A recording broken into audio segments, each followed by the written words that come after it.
बिस्मिल्लाहिर्रहमानिर्रहीम, अस्सलाम वालेकुम जी। मैं नजमुल हसन बाजवा हूं। मेरे पाकिस्तान मुस्लिम लीग नून के वो दोस्त जिन्होंने बढ़के मारते हुए चीफ जस्टिस याहिया अफरीदी साहब को चुना था और मंसूर अली शाह साहब का रास्ता बंद किया था और उन्हें यह लगा था कि अब सिस्टम की गारंटी बन गई है, ये जजेस जो है वो सिस्टम की गारंटी हैं और सिस्टम ऐसे ही चलेगा, 5 साल जो है वो ऐसे ही गुजर जाएंगे, इमरान खान साहब जेल में रहेंगे और ये अपना टेन्योर पूरा कर लेंगे। मेरे ख्याल से उन लोगों के ख्वाब से जागने का वक्त हो चुका है, बल्कि मुझे लगता है कि उनके ऊपर गरम देगचा ही उलट दिया है जस्टिस याहिया अफरीदी साहब ने।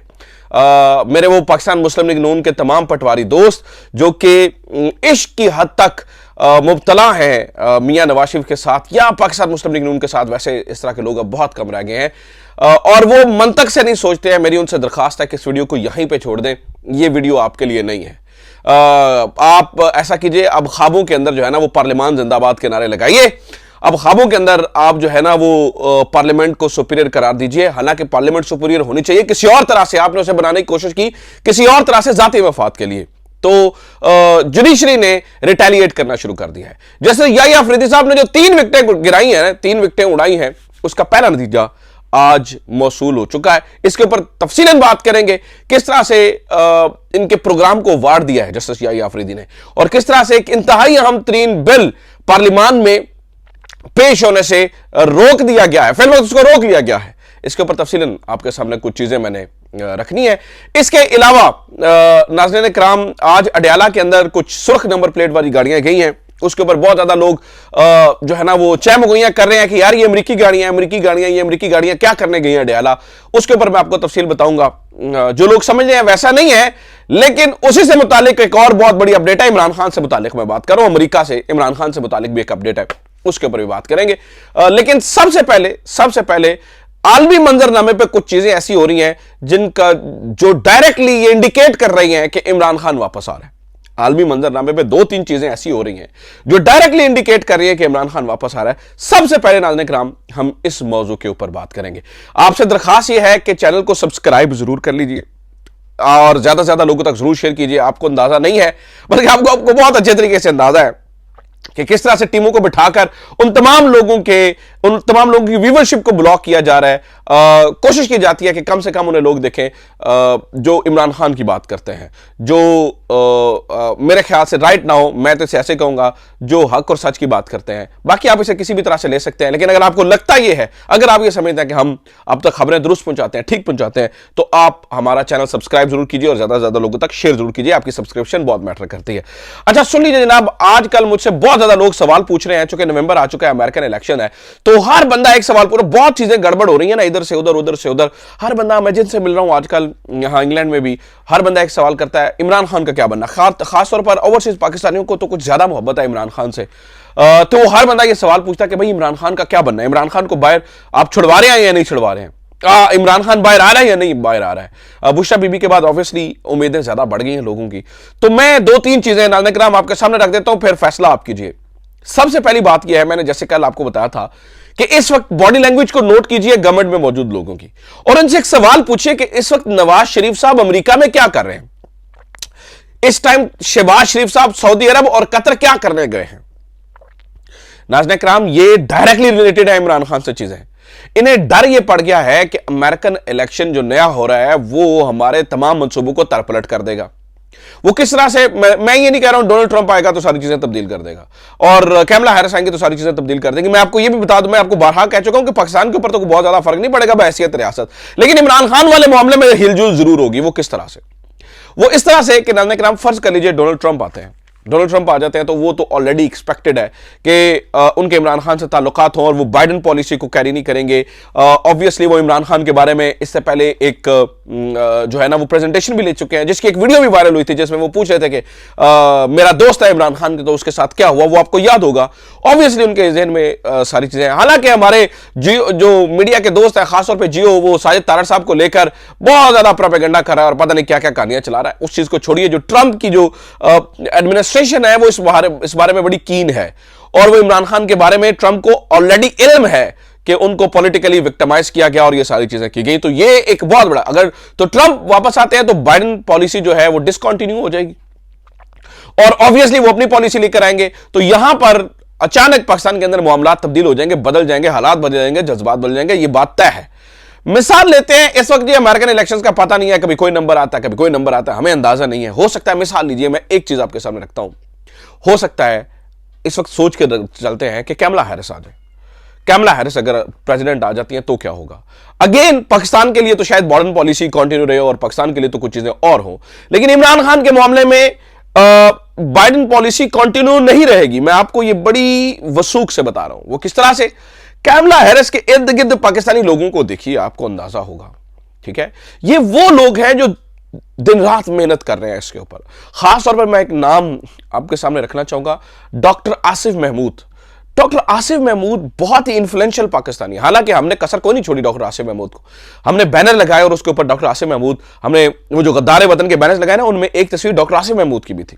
ठीक है, और उसके ऊपर क्रॉस लगे और पता नहीं क्या क्या हमने डॉक्टर आसिफ महमूद के साथ किया। हालांकि डॉक्टर आसिफ महमूद ने माजी में बहुत सारी चीजें पाकिस्तान के लिए की हैं, और कश्मीर कॉज हो गया, मुख्तलिफ चीजें। और ये डॉक्टर आसिफ महमूद साहब हैं जो कैमला हैरिस के बहुत करीब समझ जाते हैं। एक जमाने में उन्हें चीफ कंपेनर भी उनका कहा जाता था, डॉक्टर आसिफ को, कैमला हैरिस का। और ये वो वाहिद पाकिस्तानी है, मैं बारहा आपको बता दूं, जिनके घर कैमला हैरिस आके खाना खाती है। ये वो वाहिद पाकिस्तानी है जिनके घर कैमला हैरिस आके खुद आके खाना खाती है।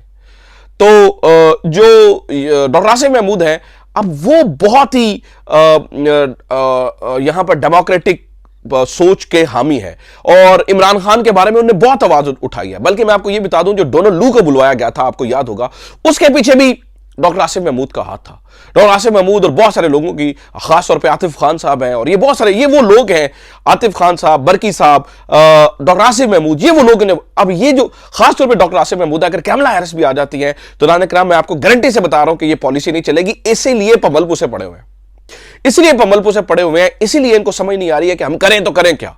लिहाजा इमरान खान के ये जो नवंबर का महीना है, ये इंतहाई अहम है, और मैं अपने पटवारी दोस्तों को ये इंतबाह देना चाहता हूं कि जो थोड़ी ख्वाहिश है ना, इमरान खान लंबा जेल दे चला गया, ऐसा नहीं होने वाला है। मैं ये भी नहीं कह रहा हूं कि वो कल परसों 2 हफ्ते 4 हफ्ते में बाहर आ जाएंगे, लेकिन मैं आपको ये जरूर बता रहा हूं कि इमरान खान को लंबा जेल में अब नहीं रखा जा सकेगा। उसकी वजह यह है कि ऊपर से जहां से चीजें तब्दील हो रही हैं, और चीजें बहुत ज्यादा तब्दील होंगी, और ऑलरेडी भी जो है ना वो बहुत कुछ हो चुका है, पुलों के नीचे से बहुत पानी बह चुका है, और मजबूरी बन जाएगी। आज सुर्ख नंबर प्लेट वाली गाड़ियां जब डयाला में गई तो सबके कान खड़े हो गए। हालांकि वो जो गाड़ियां डयाला में गई वो अपने शहरियों से मुलाकात करने के लिए, और लेकिन इस बारे में अपडेट ये है नाज़रीन किराम, जो बहुत इंपॉर्टेंट है। आज आतिफ खान साहब ने ट्वीट किया है। आतिफ खान साहब इमरान खान साहब के बहुत करीबी है, आपको अंदाजा ही है। आतिफ खान साहब जो है ना वो इमरान खान के जो है ना वो एडवाइजर भी हैं। तो आतिफ खान साहब ने ट्वीट किया कि उन्हें सीनियर डेमोक्रेटिक जो है ना वो कांग्रेसमैन ने फोन किया, और वो कह रहे हैं कि मैं कोशिश कर रहा हूं कि अपने हमारे जो एम्बेसडर हैं डोनाल्ड ब्लूम, उनको कहा जा सके कि आप जनाब जाकर इमरान खान से मुलाकात कीजिए। तो बात तो यहां तक बढ़ी हुई है, वो तो अपने भाई सफीर को कह रहे हैं जाए मुलाकात करके आए इमरान खान से। तो आप तो लिहाजा ये जो कहानी है ना, इसको आप छोड़ दीजिए कि आप इमरान खान को लंबे अरसे में जेल में डाल लेंगे और चुप करके दुनिया देख लेगी, ऐसा नहीं होने वाला है। तो ये बात मैं और फिर एक और चीज, आप चाइना की तरफ देख लीजिए। चाइना बार बार क्या कह रहा है, स्टेबिलिटी लेके आओ, स्टेबिलिटी लेके आओ, स्टेबिलिटी लेके आओ, और चाइना से आपकी नाराजगी क्यों हो गई है? यानी कि पहली बार तारीख में ऐसे हुआ कि हमने चाइनीज एम्बेसडर को तुन दिया यार, उसके खिलाफ ही स्टेटमेंट दे दी है। आपको पता है सागदार वाले मामले में ज्यादा तफसील में उसमें नहीं जाऊंगा। तो लिहाजा चीजें तो तब्दील हो रही हैं, और ये बहुत अच्छी खबर है। मैं इसको एक अच्छी शुनीद के तौर पे देखता हूं। ऐसा नहीं है कि चाइना से हमारे ताल्लुकात खराब हो गए, ये बहुत बुरी खबर है, लेकिन ये अच्छी खबर ये है कि पॉलिटिकल स्टेबिलिटी की तरफ हम जा रहे हैं इंशाल्लाह रजीम। जब इमरान खान बाहर आ जाते हैं तो पॉलिटिकल स्टेबिलिटी हो जाएगी। लेकिन चाइना के साथ जो हमारे ताल्लुकात खराब हुए हैं बहैसियत रियासत, हमें बहुत बड़ा धचका लगा, हमें बहुत, और नाअहल नालायकों के हाथों में हमने वजारत खारजा को दिया हुआ है। तो उसका असर और नतीजा इसी तरह से जो है ना वो निकलना था। अल्लाह ताला करे अभी भी हमें थोड़ी सी अकल आ जाए। अब दूसरा आ जाए जनाब याहिया अफरीदी साहब के ऊपर। जरा अंदरूनी हालात को देख लेते हैं कि यहां पर इमरान खान साहब के क्या चांस हैं जी बाहर आने में। याहिया अफरीदी साहब ने नाज़रीन किराम आते ही 3 विकेटें उड़ाई। उनके जो स्टाफ था और काजी फाइज ईसा साहब की जितनी बाकियात थी उनको फारिग किया। और फौरी तौर पे फारिग किया। जजीला असलम साहिबा के बारे में भी फैसला हो जाएगा आज या कल में। उनका जो है ना वो नया इस वक्त रजिस्ट्रार सुप्रीम कोर्ट आ जाएगा, ठीक है। जजीला असलम साहिबा ने अपने जो दौर के अंदर काफ़ी डंडियां मारी, वो आपके सामने है। अब जजीला असलम की जगह जो है वो नया रजिस्ट्रार सुप्रीम कोर्ट भी आ रहा है। और इसका नतीजा ये जो जस्टिस याहिया अफरीदी कर रहे हैं और जिस तरह से वो सख्त इकदाम ले रहे हैं, इसका नतीजा क्या निकला है? इसका नतीजा ये निकला है कि वो ठुस हो गया, जो कह रहे हैं जी वो पार्लियामान थे, ये थे वो। अब वो होना ये था नाज़रीन किराम कि इन्होंने जस्टिस याहिया अफरीदी को देखा है कि यार ये मामला कहीं और तरफ लेके जा रहे हैं, खास तौर पर मंसूर अली शाह साहब के साथ। और मंसूर अली शाह साहब के साथ जिस तरह उनको इज्जत दे रहे हैं, आगे आगे हर मामले में मंसूर अली शाह करें। हमने मंसूर अली शाह साहब के साथ और छेड़छाड़ की ना तो गेम खराब हो जानी है। आज एक इंतहाई अहम बिल पेश हुआ है पार्लियामान के अंदर, प्रैक्टिस एंड प्रोसीजर एक्ट के अंदर तरमीम, ठीक है। प्रैक्टिस एंड प्रोसीजर, अब ये जो तरमीम प्रपोज की जा रही थी वो ये की जा रही थी कि पूरी की पूरी एक्ट को, यानी कि पूरी की पूरी कमेटी को तहस नहस कर दिया जाए, पूरी की पूरी कमेटी जई तई फेर दी जाए उसकी, और पूरी की पूरी कमेटी तब्दील कर दी जाए, ठीक है। यानी कि वो जो 2 बंदे हैं 3 बंदे हैं उन सबको तब्दील कर दिया जाए। लेकिन नाज़रीन किराम जस्टिस याहिया अफरीदी को मूड को देखते हुए इन्हें समझ आई है तो साडा काम खराब हो चला है, ये तो गड़बड़ हो जाएगी। लिहाजा नाज़रीन किराम आज वो जो कमेटी है जो जस्टिस याहिया अफरीदी ने बनाई है, इन्होंने इसको छेड़ा भी नहीं है, इसको छेड़ा भी नहीं है। ये बहुत ही अहम बिल था जो आज जस्टिस याहिया अफरीदी ने जो है ना वो रोक दिया। अब लेकिन एक और कहानी नाज़रीन किराम वो बड़ी दिलचस्प होने जा रही है। वो ये है कि गवर्नमेंट ने ये फैसला तो कर लिया आईनी बेंच बनाना है, लेकिन ये आईनी बेंच बनेगा कैसे, ये इसके ऊपर अब सुई अटक गई है। कैसे बनना आईनी बेंच भाईजान? क्योंकि जस्टिस याहिया अफरीदी के होते हुए मंसूर अली शाह साहब को सुपरसीड किया जाए और उनके जूनियर जज को जो है ना वो बनाया जाए आईनी बेंच का सरबराह, ये नहीं होने वाला है। और जस्टिस याहिया अफरीदी इस पर अनाए होंगे और जजेस के अंदर एक बहुत बड़ा रिएक्शन आएगा। अब मिसाल लेते हैं 1 मिनट के लिए, वैसे तो ये जजेस मैं आपको बता रहा हूं कि अमीनुद्दीन साहब के पास को नहीं जानी गेम, बिलफर्ज चली भी जाती है, बिलफर्ज ये समझ लेते हैं, सोच लेते हैं कि ठीक है जी अमीनुद्दीन खान साहब जो है वो कमेटी के सरबराह बन रहे हैं और ये सारा कुछ हो रहा है। लेकिन यहां पर एक चीज ये है, अमीनुद्दीन खान साहब सरबराह बन जाएंगे, बाकी जज खेड़े होने दें, क्योंकि यहां पर इन्हें कहा जी हर सूबे से एक जज डालेंगे। अमीनुद्दीन खान साहब समझ लेते हैं सरबराह है और बाकी पंजाब से एक जज लेना है, 4 जज और चाहिए ना, KPK से एक जज लेना है, बलूचिस्तान से एक जज लेना है, सिंध से एक जज लेना है, ऐसा ही है ना जी, 4 जज चाहिए। अब वो 4 जज कौन से होंगे?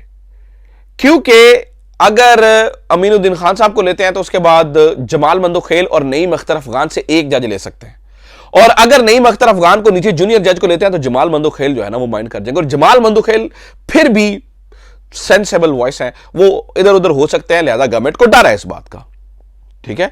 तो जमाल मंदोखेल को लेंगे या नईम अख्तर अफगान को लेंगे? नईम अख्तर अफगान को लेंगे तो जमाल मंदोखेल को भी अपने खिलाफ कर लेंगे, और जमाल मंदोखेल को कहेंगे तो फिर पुलिस रात पे चलने वाली कहानी है। बलूचिस्तान से जज कौन सा लें? 2 जज तो नहीं ले सकते छोटे सूबे से, फिर वो भी। अच्छा, अब नाज़रीन किराम पेशावर से कौन सा जज लें? पेशावर से भी जज तो सारे वो इनके वो क्या हो सकता है इनके ज़हन में यार मुशर्रत हिलाली को ले लेते हैं, उन्होंने वो बल्ले वाला फैसला दिया था। लेकिन मुशर्रत हिलाली का आपको ये ज़हन में होना चाहिए कि वो जो फौजी अदालत वाला फैसला याद है आपको, उसमें उनका क्या ख्यालात थे और क्या ज़हन था, इसलिए उससे भी डरे हुए हैं। पंजाब से कौन सा जज लें? सबसे बड़ा सवाल ये है किस जज को लें पंजाब से, कौन सा जज? यानी कि ठीक है जी जस्टिस मुनीब को भी छोड़ते हैं, जस्टिस जो है ना वो मंसूर अली शाह को भी छोड़ते हैं, बाकी भी तमाम जजेस को छोड़ते हैं, शाहिद बिलाल को भी छोड़ते हैं, और शहजाद मलिक को भी तो कहीं नहीं लेना, बिल्कुल भी नहीं लेना। तो बाकी करना क्या है फिर सोचे, और किस तरह से फिर आप इग्नोर कर, और फिर क्या पत्र मिनल्ला वगैरह को इग्नोर कर देंगे? उनका क्या करेंगे? वो जो इस्लामाबाद से हाईकोर्ट से आए हुए जज हैं उनका क्या करेंगे आप? क्या उनको इग्नोर कर देंगे? क्या करेंगे उस सूरत हाल में?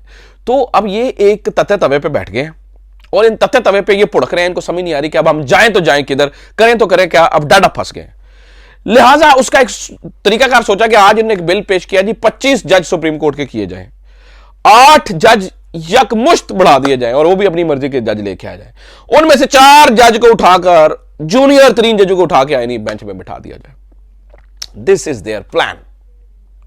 और इन्हें फिर वो लगता है कि जज चुन्ने मुन्ने हैं सुप्रीम कोर्ट के, मंसूर अली शाह, मुनीब अख्तर, याहिया अफरीदी, ये चुन्ने मुन्ने जज हैं, ये तो चुप करके बैठ जाएंगे, ये तो कुछ बोलेंगे ही नहीं उसके ऊपर, जुडिशरी का बेड़ा गर्क हो जाएगा, ये खामोश रहेंगे, तमाशा देखेंगे, डुगडुगी के ऊपर नाचते रहेंगे। तो ये इनकी गलत फहमी है मैं इनकी गलतफहमी थोड़ी सी दूर कर दूं और मैं आपको बता दूं कि ऐसा नहीं होने वाला। गड़बड़ जो है वो इनसे चीज़ें जो है ना वो और तरफ हो जाएंगी। और फिर मैं आपको बता दूं, अगर आईनी बेंच बन भी जाता है तो मखसूस नशिस्तों का फैसला क्या उसमें जाएगा, क्योंकि फैसल सिद्दीकी साहब तो कह रहे हैं ये तो तहीन अदालत का केस है, अब तो वो रिव्यू का केस ही नहीं है। तो चीज़ें नाज़रीन किराम काफ़ी बढ़ चुकी हैं। मुझे लगता है, मैं पुरुमीद हूं आइंदा आने वाले दिनों में अच्छी खबरें आ रही हैं। अपना ख्याल रखिए, खुदा हाफिज। शेयर ज़्यादा से ज़्यादा कीजिए। पाकिस्तान जिंदाबाद।